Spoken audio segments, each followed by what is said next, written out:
ನೋಡಿ, ವರ್ಗಾವಣೆ ಏನಾಗಿಲ್ಲ ಆಯಿತಾ. ಒಂದು ಅದು ಪತ್ರ ಅಂತ ಅದೇನೋ ಹೇಳ್ತಾ ಇದ್ದಾರೆ, ಪತ್ರ ಅಧಿಕೃತ ಇದೆಯೋ ಅಲ್ವೋ ನನಗೆ ಗೊತ್ತಿಲ್ಲ ಆಯಿತಾ.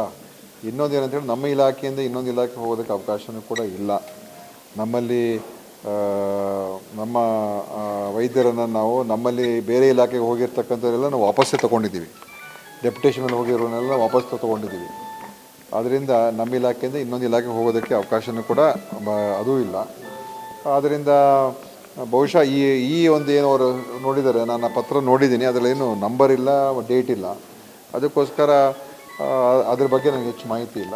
ಆದರೆ ನಮ್ಮ ಇಲಾಖೆಯಿಂದ ಬೇರೆ ಇಲಾಖೆಗೆ ಹೋಗೋದು ಭಾಳ ಕಷ್ಟದ ಕೆಲಸ. ಸಿದ್ದರಾಮಯ್ಯನವರ ಸಿಗ್ನೇಚರ್ ಇಲ್ಲ, ಇರ್ಬೋದು, ನನಗೆ ಗೊತ್ತಿಲ್ಲ. ಯಾಕಂತ ಹೇಳಿದ್ರೆ ಲೆಟ್ರು ಯಾರೋ ಹಾಕ್ಸಿರ್ಬೋದು, ಅದು ಬೇರೆ ವಿಚಾರ. ಬಟ್ ಹೆಲ್ತ್ ಡಿಪಾರ್ಟ್ಮೆಂಟಿಂದ ಎಕ್ಸೈಸ್ ಡಿಪಾರ್ಟ್ಮೆಂಟ್ಗೆ ಹೋಗ್ತಕ್ಕಂಥ ಅವಕಾಶ ಅದು ಇಲ್ಲ ನನ್ನ ಪ್ರಕಾರ. ಇಲ್ಲ, ಏನು ವರ್ಗಾವಣೆ ಅಂತೂ ಆಗಿಲ್ಲ.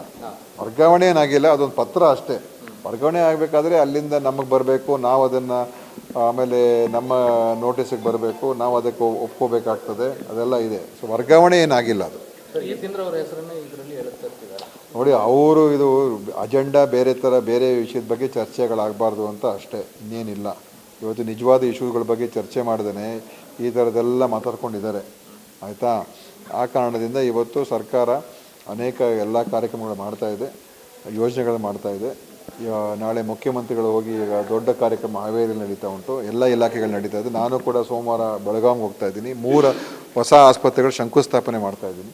ಸುಮಾರು 100 ಕೋಟಿಗಿಂತ ಹೆಚ್ಚು ಅನುದಾನ ಅದಕ್ಕೆ ಬಿಡುಗಡೆ ಆಗಿದೆ. ಬೆಳಗಾವಿ ಜಿಲ್ಲೆಗೇ 3 ಹೊಸ ಆಸ್ಪತ್ರೆಗಳನ್ನು ಶಂಕುಸ್ಥಾಪನೆ ಆಗ್ತಾಯಿದ್ದೀನಿ. ಮತ್ತು ಅಲ್ಲಿ ಹಲವಾರು ನಿನ್ನೆ ಮಹಿಳೆಯರಿಗೆ, ಮಕ್ಕಳಿಗೆ ನಾವು ಕಲ್ಯಾಣ ಕರ್ನಾಟಕ ಜಿಲ್ಲೆಗಳಲ್ಲಿ ಅವರಿಗೆ HPV ವ್ಯಾಕ್ಸಿನ್ ಕೊಡೋದಕ್ಕೆ ನಿನ್ನೆ ಅನುಮೋದನೆ ಆಗಿದೆ. ಈ ರೀತಿಯಾಗಿ ಹಲವಾರು ಯೋಜನೆಗಳಿದೆ. ಅವರಿಗೆ ಇಂಥದ್ದೆಲ್ಲ ಇಟ್ಕೊಂಡು ಚರ್ಚೆ ಮಾಡಬೇಕು ಅಂತ ಇದೆ ಹೊರತು ಸುಮ್ಮನೆ ಒಂದು ಟ್ವೀಟ್ ಮಾಡಿಬಿಡೋದು ಅದು ದೊಡ್ಡದಾಗಿ ಎಲ್ಲ ಕಡೆ ಪ್ರಚಾರ ಆಗಬೇಕು. ಅದಕ್ಕೆ ನೀವು ಬಂದು ನಮಗೆ ಪ್ರಶ್ನೆ ಕೇಳಬೇಕು, ನಾವು ಅದಕ್ಕೆ ಉತ್ತರ ಕೊಡಬೇಕು, ಅದೇ ಆಗೋಗಿದೆ ಅಷ್ಟೇ, ಏನಿಲ್ಲ. ಪ್ರಶ್ನೆಗಳನ್ನು ಮಾಡಿದ್ದಾರೆ ಸರ್ ನಿಮಗೆ. ಸುಮ್ಮನೆ ಎಲ್ಲ ಕೇಳ್ತಾರೆ, ಏನು ಇಲ್ಲದೆ ಇರಬೇಕು, ಏನು ಈ ಥರ ಇಶ್ಯೂಸ್. ಎಷ್ಟು ಜನ ಈಗ ವರ್ಗಾವಣೆ ಪತ್ರಗಳು ಈಗ ನನಗೂ ಕೂಡ ಅನೇಕ ಪತ್ರಗಳು ಬರ್ತದೆ. ನಾನು ಯಾವುದೋ ಒಂದು ಶಿಫಾರಸು ಮಾಡಿ ಕಳಿಸ್ತೀನಿ, ಅದೆಲ್ಲ ಇರ್ತದೆ. ಆದರೆ ವರ್ಗಾವಣೆ ಆಗಿಲ್ಲ, ಮತ್ತು ಆ ವರ್ಗಾವಣೆ ಆಗೋದು ಸಾಧ್ಯತೆ ಕೂಡ ಇಲ್ಲ.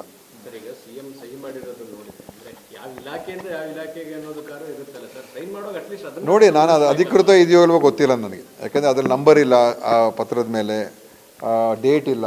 ಅದಕ್ಕೋಸ್ಕರ ಅದೇನು ಅಂತ ನನಗೆ ಪೂರ್ತಿ ಮಾಹಿತಿ ಇಲ್ಲ. ನನ್ನ ಗಮನಕ್ಕಂತೂ, ನಮ್ಮ ಇಲಾಖೆ ಗಮನಕ್ಕಂತೂ ಬಂದಿಲ್ಲ ಅದು.